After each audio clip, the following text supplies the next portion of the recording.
All right, I'm on page 132. We're going to start talking about those rows and columns that I mentioned on the previous pages. All right, at the top, elements in each column have similar properties. The periodic table groups elements with similar properties together. Each vertical column of elements from top to bottom on the periodic table is called a group. Elements in the same group often have similar physical and chemical properties. For this reason, a group is sometimes called a family. The properties of elements in a group are similar because the atoms of these elements have the same number of valence electrons. Valence electrons are found in the outermost portion of the electron cloud of an atom. Because they are far from the attractive force of the nucleus, valence electrons are able to participate in chemical bonding. The number of valence electrons helps determine what kind of chemical reactions the atom can undergo. For example, all of the atoms of elements in group 1 have a single valence electron. By the way, that is why hydrogen is grouped over there with the rest of them, because hydrogen has one valence electron, even though it's a nonmetal. Okay? So elements in group 1 all have a single valence electron. These elements are very reactive. The atoms of elements in group 18, however, have a full set of valence electrons. For instance, helium only has 2 valence electrons, but if you remember, the first energy level only holds 2, so it has a filled outer shell of electrons, and all of the rest of them in group 18 do too. All right. So we've basically answered question 12. Why do elements within a group, remember a group is the same as a family, and that's the same as a vertical column up and down. Okay, why do elements within a group have similar chemical properties? Elements in the same family or group have similar properties because they have the same number of valence electrons. Okay, for instance, the illustration down at the bottom show you alkali metals found in group 1. They're both of the illustrations show that they are very reactive with water. Okay, let's move on to page 133.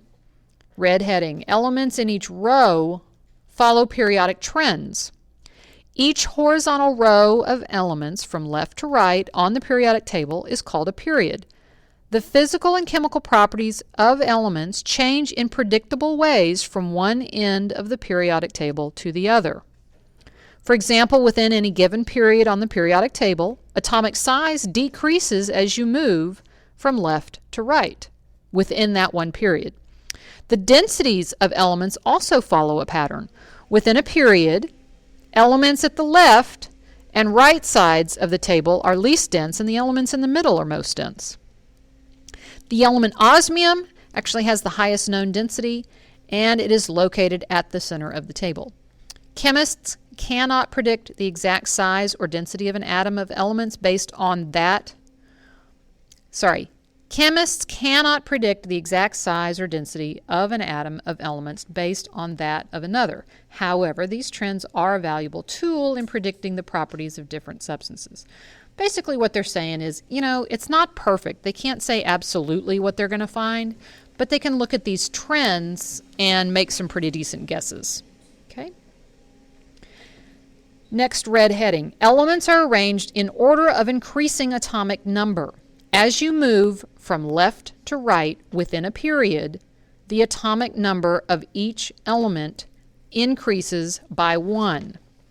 Okay, for instance, if you were to look back at the periodic table on page 128 and 129, okay, let's look at, row 4, period 4. Potassium, calcium, scandium, titanium, vanadium, chromium, magnesium, all of these guys. You see that the atomic number is increasing by 1 as you move across the table. Okay? Once you've reached the end of the period, the pattern resumes on the next period. You might have noticed that 2 rows of elements are set apart from the rest of the periodic table. These rows, called the lanthanides and actinides, are placed below the table to allow the table to be narrower. This is what I mentioned before. These elements are also arranged in order of increasing atomic number. Basically, they go in that little spot. It's just it would make the periodic table so wide that it's hard to get on a page. Okay? All right. Let's wrap up this particular lesson. Okay, so hopefully you didn't use right before page 124 on your last lesson. So if you did, it's not a big deal. Just staple what you need to the back of your lesson. But for Unit 3, Lesson 2, I do want you to define valence electrons again. I know you did for Lesson 1, but we need to make sure that we're learning exactly what valence electrons are, what they do, and how many valence electrons we can fit into each energy level. So that needs to be added.